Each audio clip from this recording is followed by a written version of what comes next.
Welcome back, my fellow mobile gamers of YouTube. It is your host, NimbleThor here, and it's time for another roundup of the best games I played last week. If you're new around here, I do these videos every Saturday, so be sure to have a look around at some of the previous episodes, and then, you can subscribe for more mobile gaming goodness. This week, I'll be covering an awesome action RPG that plays a lot like Diablo, a very unique multiplayer strategy card game, and a PvP fighting game from a franchise that has been downloaded more than 500 million times. And I want to kick this episode off with something really interesting. It's a fun Diablo-like action RPG with solo and co-op dungeons, an insane amount of unique loot, neat 3D graphics, cute pets, and well-calibrated controls, and the name of the game is Raziel Dungeon Arena. The game features 3 different classes, an archer, a melee knight, and an ice priest, and although there is, unfortunately, no character customization, we can at least switch build later on in the game, so you don't have to think too much about what you pick to begin with. And then as we level up, we unlock more and more skills, and we can gradually customize our build through one of the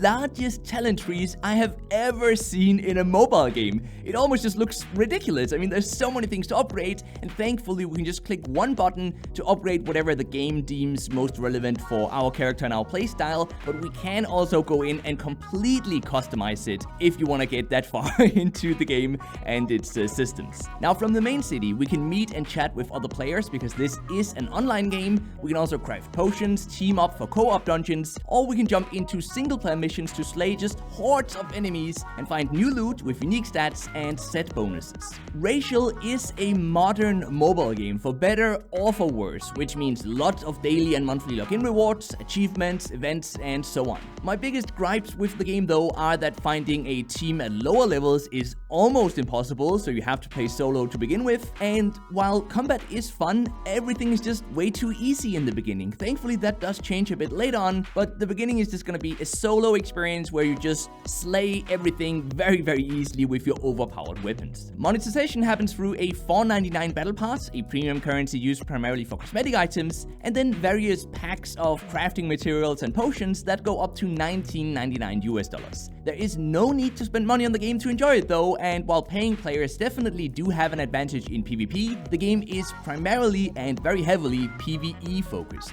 It requires online access, it takes up a whopping 5.1 gigabyte of space, and despite its flaws, I think it's one of the better co-op Diablo-like games to play, until of course the real deal finally arrives on mobile later this year. Next up is Creatures of Aether, which is a unique strategy card game where our goal is to dominate the majority of a shared 4x4 gridded board by placing a creature card from our hand on every turn. Now, every card in this game has a power number on each of its 4 sides, and placing a card next to an opponent's card allows us to take it over and turn it into one of ours if the power number on our card side is higher than that on the opponent's card's adjacent side. Once the board is full, the player with the most cards on the board simply wins the game. But to make things just a tiny bit more interesting though, board tiles can have elemental types that either buff or debuff any card we place on it, and some cards even have strong special powers that trigger once we play the card. While these mechanics are easy to understand, the game is incredibly difficult to master, and I often found that I had made a mistake a few turns ago that now put me in a very disadvantageous situation, just like it happens every time I play chess. Our decks in Creatures of Aether have a total deck cost limit and a value on each card that increases the more powerful that card is. And this adds a nice forced prioritization that prevents us from placing just all the strongest cards in the same hand or in the same deck. The high-quality modern pixel art style I find to be very well executed in this game, and the sound design is also pleasing. The main PvP mode is supported by multiple arcade modes and a single-player dungeon crawling mode that provides us with new cards or extra copies so existing cards can be leveled up. The game monetizes through a $4.99 battle pass and in-app purchases for card packs, which, yes, does create a pay-to-progress faster advantage for paying players. The core gameplay is both deep and fun though, and us free players can still enjoy the game and the many game modes, and then simply grind to get the cards that we want to get, although yes, it is gonna take a longer time to do so.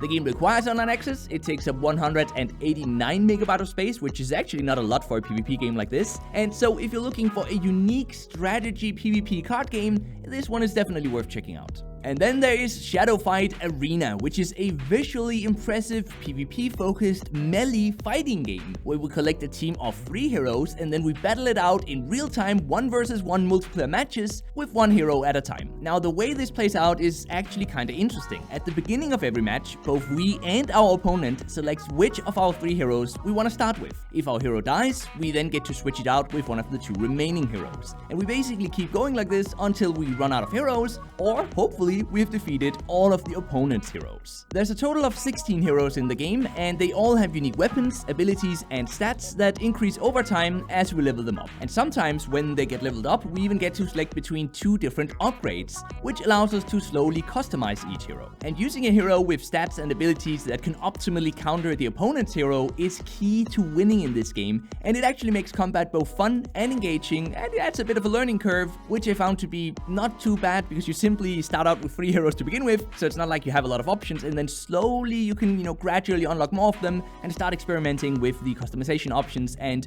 over time you learn how to best counter every single hero in the game. Now, after every match, we progress in the arena ladder and the battle pass progression systems, both of which provide us with gold and hero cards used to unlock new heroes, or of course upgrade existing ones. The touch controls that include a left side joystick and multiple attack and ability buttons on the right side are well calibrated, and the punches and the weapon attacks really feel heavy and very powerful. And with ranked, unranked, friendly matches and AI game modes, there is plenty to dive into in this game. Shadow Fight Arena monetizes, just like every other game in this video I now realize, through a $13.49 monthly battle pass, and then hero loot boxes that allow paying players to progress faster than free players. The game requires online access. It takes up 1.2 GB of space, which actually surprised me. I mean, looking at the game, the visual fidelity and so on, I thought it would take up more space, but 1.2 GB of space, and it is all around one of the most impressive and fun fighting games I have played on mobile. Just please be aware that while we can definitely just grind to unlock all of the heroes, the monetization might make it difficult to progress quickly without buying the battle pass.